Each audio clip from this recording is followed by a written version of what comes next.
যে সকল ইনোভেশন হচ্ছে ওয়ার্ল্ডে, যারা আসলে এই চাকরির দিকটাকে কনসিডার করে উদ্যোক্তার দিকে তৈরি হচ্ছে, বা এই সাহসটা দিয়ে আসলে যে এডুকেশনাল, বিশেষ করে ব্যাচেলারের মতন একটা 4 ইয়ার্স এডুকেশনাল যাত্রা মানুষ মানে গ্রহণ করে, এইটাই আসলে সব প্রথম হচ্ছে একটা স্টেপ।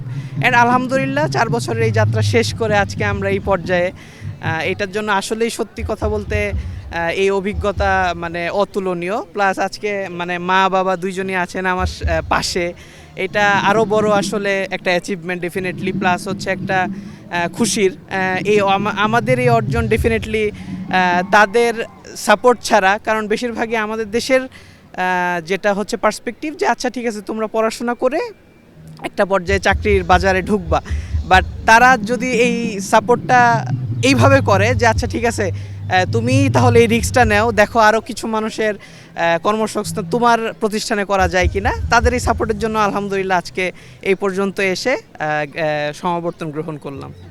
প্রথমে আমি পছন্দ করেছিলাম, ও ও বলেছিল যে বাবা অন্য কোনো ইউনিভার্সিটিতে না, আমি ড্যাফোডিলি পড়ব, এখানে রাজনীতি মুক্ত এবং সব দিক দিয়ে সুযোগ সুবিধা অসাধারণ, আর এই জন্যে আমার ভালো লেগেছে, এই জন্যে পড়তে বলেছিলাম ওকে। হ্যাঁ, মানে কষ্টটা আমার ছেলে তো আলহামদুলিল্লাহ আল্লাহ পাকের কোটি কোটি শুকরিয়া আদায় করি, ও কিন্তু 100% স্কলারশিপ। এটার জন্য আমি তো এইভাবে আসলে বেসিক্যালি টের পাইনি। এখন অন্যান্য যারা ফুললি মানে দিয়ে পড়াশোনা করে তাদের তো অবশ্যই একটু কষ্ট।